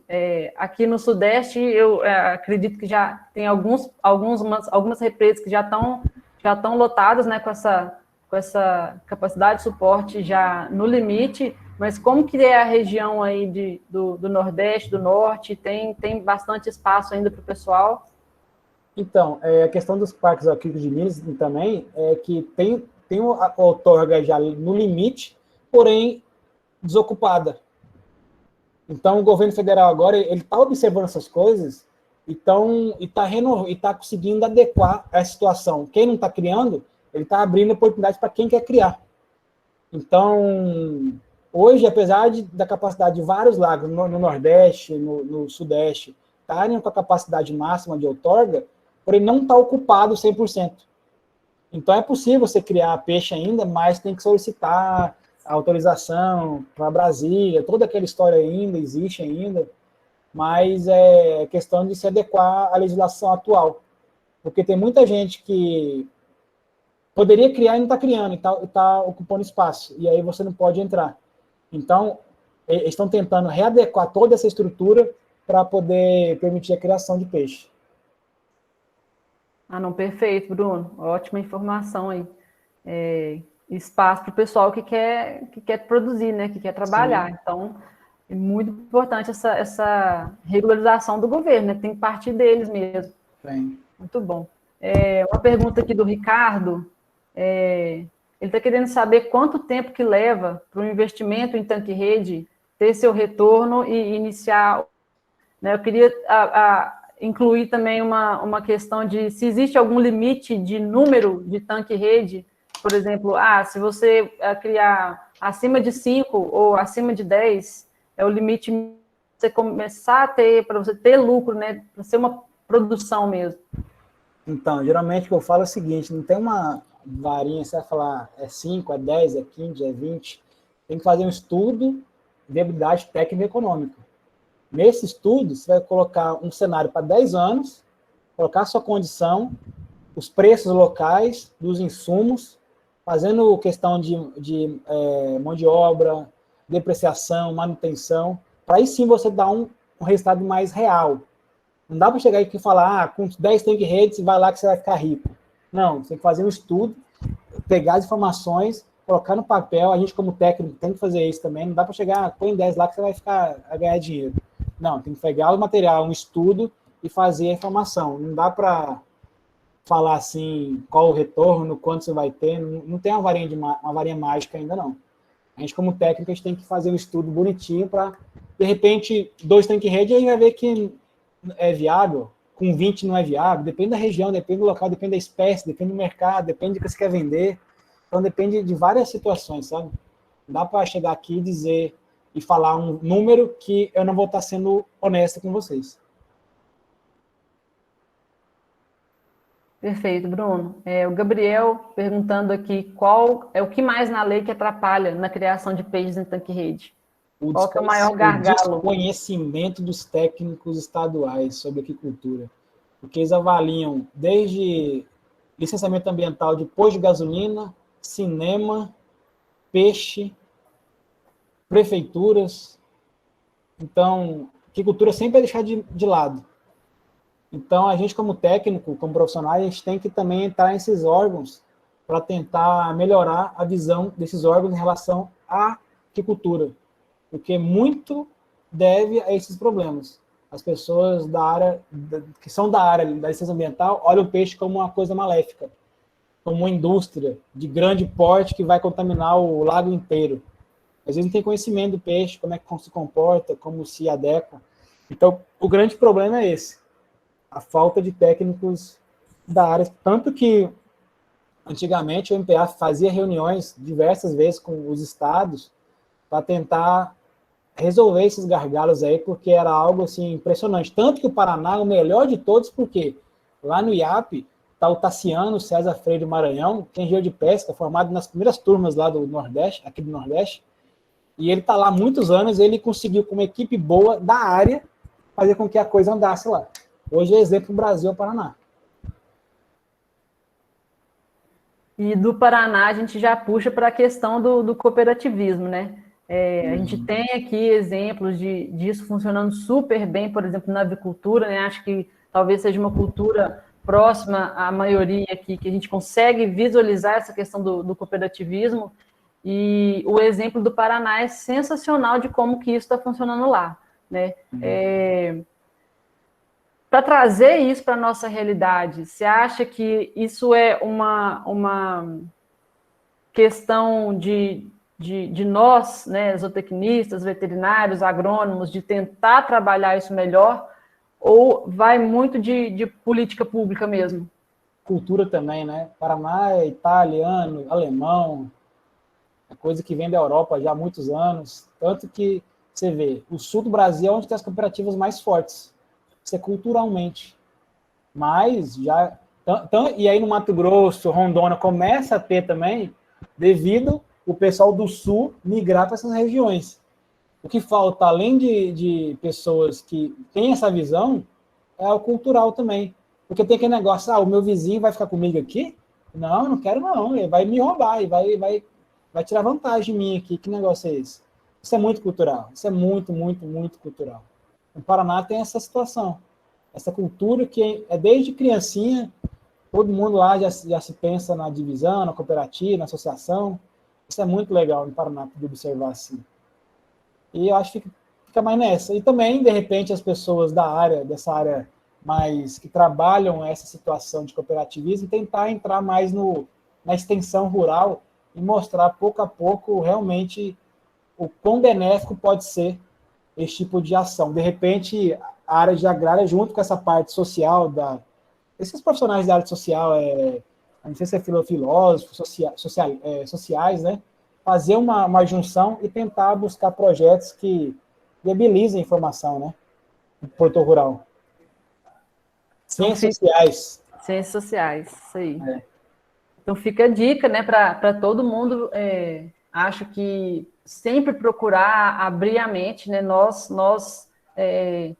nos formando como profissionais, nós nos tornamos formadores de opinião, né? Então é importantíssimo que a gente tenha a mente aberta para poder trazer esses avanços para a nossa região. Principalmente aqui em Minas Gerais, tem muito isso, essa questão cultural, né? Que eu faço como meu tataravô fez, e meu avô fez assim, meu pai fez assim, eu vou fazer também. E essa mudança é muito difícil aqui, né? Então, fica a dica aí para a gente melhorar nessa parte, né? Pessoal, mais alguém quer levantar alguma questão aqui? Podem ficar à vontade. Oi, Kátia. É o Ezra, de novo. Bruno, obrigado pela palestra. Muito bom, muito bem apresentado, bem esclarecedora. Mas eu queria te perguntar a respeito de tecnologias, né, de novidades, assim, o que você está vendo que está sendo bem utilizado no Brasil ou nas regiões assim, de trabalho que você já passou, né? E o impacto que isso tem causado tanto nos pequenos quanto nos grandes produtores nacionais. Tecnologia aplicada em rede? Isso. Geralmente eles estão utilizando agora aqueles equipamentos que fazem a despesca. Você coloca uma mangueira no tanque rede, e ela vai direto no caminhão de despesca. Então, há uma sucção desses peixes para o caminhão e você não tem que movimentar muitos funcionários ali para fazer a despesca, maltratar o animal. Isso é uma tecnologia muito empregada na parte da despesca, principalmente. Outra situação mais tecnificada, assim, é tanques rede de grande volume. O pessoal está usando muito. Muito porque você consegue, de repente, fazer grandes produções e escalonar essa produção, né, de modo mais sustentável. Fica mais nessa, não tem muito o que observar, não. É a malha que não adere mexilhões, a parte da despesca. Também alimentadores automáticos, onde a gente utiliza sensores que o próprio peixe vai conseguir demandar a alimentação ali. Não tem que ter um tratador ali alimentando o peixe toda hora, né? São sensores que mostram como o peixe está se alimentando no dia a dia ali, e ele vai jogar na ração e vai contabilizando e vai soltando para esse animal. Além de sensores de qualidade de água, que vão ser levados a celulares, a tablet, a computadores, para ter o controle mais eficiente. E quando dá um déficit de oxigênio, dá sirenes para que haja uma intervenção naquela situação ali. É mais nesse sentido. E câmeras também. Câmeras, tem um programa muito bom, as câmeras, que submersa, que faz a filmagem do animal, e você consegue fazer a biometria só pela filmagem do animal. Você tem todos os dados da produção ali dentro e consegue planejar a racionamento das próximas semanas ali. Tem bastante coisa para a gente procurar, saber, desenvolver, porque tem bastante ajuda aí, né, para a gente produzir. Principalmente essa questão das câmeras, eu não fazia nem ideia que você podia fazer esse tipo de trabalho. Acho que faz com bovino, eu acho, esse tipo de situação aí. Eu já vi alguns casos falar, no caso de homeotérmicos, né, usar as imagens para melhorar conforto e etc. E que impacta em consumo e tudo mais, mas não para peixe, apesar de ser uma outra oscilotérmica, né? Mas é bem interessante. Tem uma pesquisa, um artigo publicado, que eles monitoraram os tanques mais profundos, mais rasos, com câmeras, e mostrando onde que o peixe fica com maior conforto, para poder mostrar, de repente, indicar tanques de volume mais adequado para a espécie. Isso é muito legal também. Muito bom. Muito obrigado mais uma vez. Beleza. Gente, inteligência artificial tá para todo lado mesmo, é impressionante, né? Né, quem se interessar, tem alguns trabalhos, algumas revisões na área de aquicultura, que chamam de Smart Aquaculture, que tem muita coisa assim que é desenvolvida principalmente para a cultura do salmão, né? Mas é impressionante, assim, é assustador de ver mesmo. Sim. Bruno, queria que você comentasse um pouco da possibilidade, né, de cultivo de espécies nativas aqui no Sudeste. A gente sabe que aqui a gente tem regiões que sofrem muito com o inverno, né? Então, a variação de temperatura é muito grande. E quando a gente cria esses animais em ambiente aberto, em controle de temperatura, então eles ficam variáveis aí a esse tipo de situação, né? E espécies de peixes nativos, algumas delas não suportam muito bem essa questão de variação de temperatura, né? A gente tem problema com doenças, estresse. Talvez a questão da redução da densidade, isso aí ajudaria um pouco? Ajudaria um pouco. Geralmente no Paraná eles criam o pacu e o jundiá. Mas densidade bem mais baixa em relação à tilápia, assim. E o foco é esse, de repente buscar uma espécie que busque mais o frio. O pacu adapta um pouco ao frio, o jundiá também, mas tambaqui não vai, pirarucu não vai, matrinchã. A matrinchã talvez é um peixe interessante de se criar, mas um pouco mais de dificuldade, porque a fase de alivinagem, larvicultura, tem muito canibalismo, né? Então, essas espécies que aguentam o frio seria interessante, mas não tem muitas opções, né?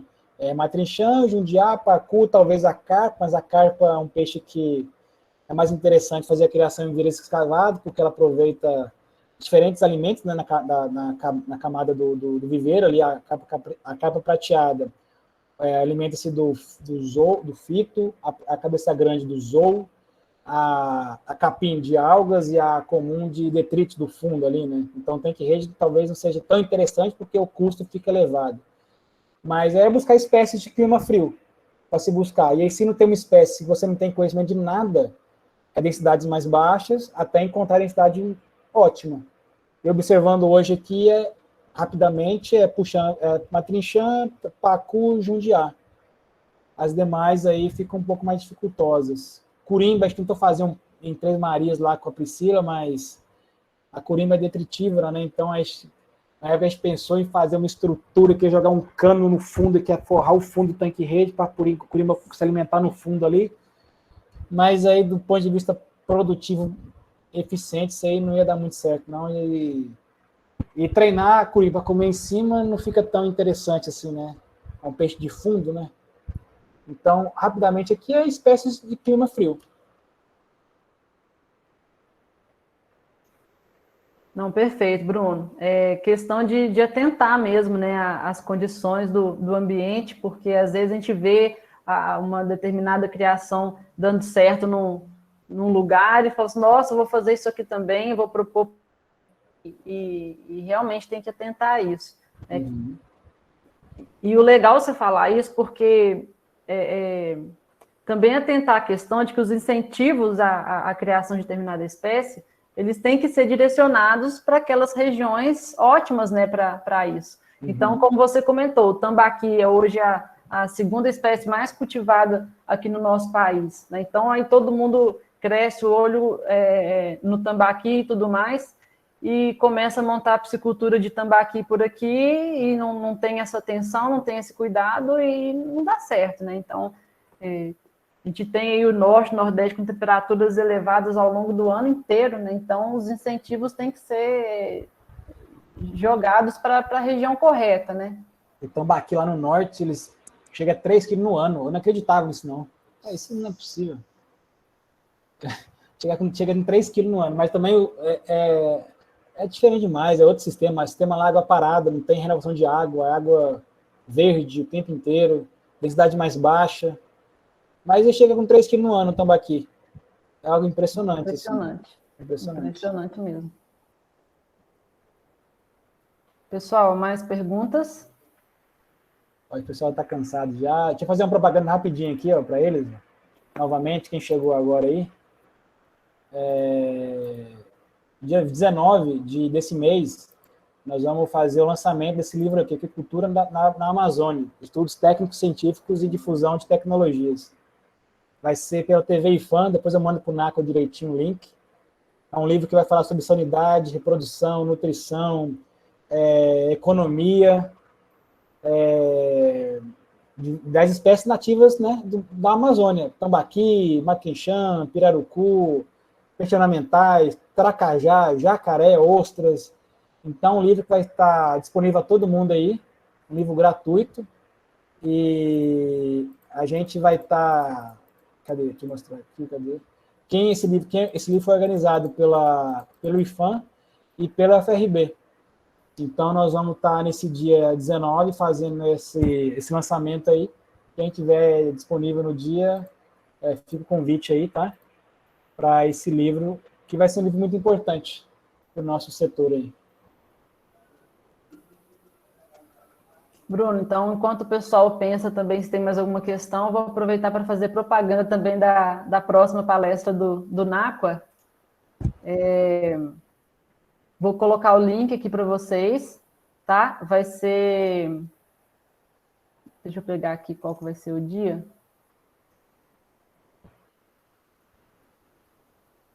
Dia 17. Vou compartilhar a tela aqui rapidinho.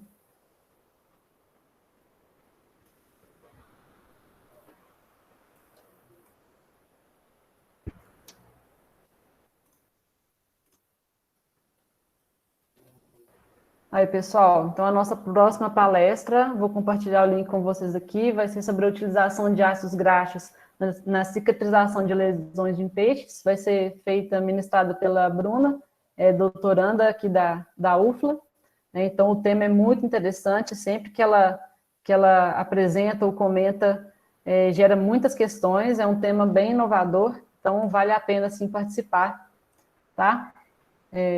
Fica essa dica aí para todo mundo. Vou compartilhar o link aqui. Mais alguma questão, pessoal?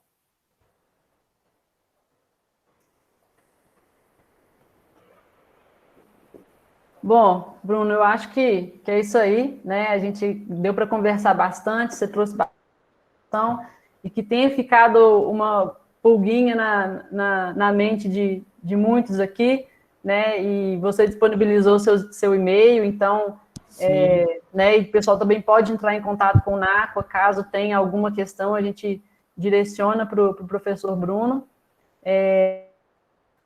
Acho que ficou muito claro aqui a importância e a participação do Tanque Rede na aquicultura, né? Excelente palestra, Bruno, mais uma vez. Muito obrigada pela sua participação e disponibilidade.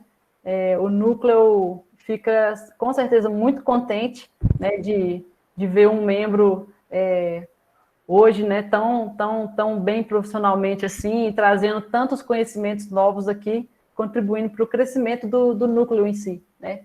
É uma alegria muito grande. Então, mais uma vez, muitíssimo obrigado. A alegria é minha estar voltando aqui. Eu lembro que minha primeira apresentação assim, de público foi na UFLA, no mestrado, eu não sabia nada. Aí era seminário, eu juntava todo mundo, zootecnia, era cavalo, cachorro, papagaio, periquito, gato, cachorro. Eu falava, o que eu estou fazendo aqui nesse lugar, gente? Eu sou guia de pesca, né? E aí foi aí que eu fui perdendo medo, fui perdendo, e as coisas foram evoluindo na minha vida. Mas a UFLA, eu tenho um carinho enorme pela UFLA. A UFLA mudou muito minha vida, assim. Muito minha vida. Foi um orgulho estar aqui hoje com vocês. E contem comigo para tudo. Eu vou compartilhar aqui rapidinho, ó. Todos os livros aqui, ó, estão digitais, ó, são online. São digitais, PDF, né? Se vocês depois quiserem, eu mando aí para vocês. E aí o NACOA disponibiliza para todo mundo aí, ó. Tem da Codevasf, tem do Sebrae, esse livro aqui, ó. Vocês já viram, Vocês já viram a versão antiga, que foi essa aqui, eu acho. Muitos já viram essa outra versão, cadê? Essa aqui, ó. Acho, né? Então, a gente já está na versão já 3, já, com essa aqui. E a gente vai disponibilizar para vocês, se tiver interesse, tá? Aqui é um bem completo, bem completinho, boas ilustrações, boas fotos.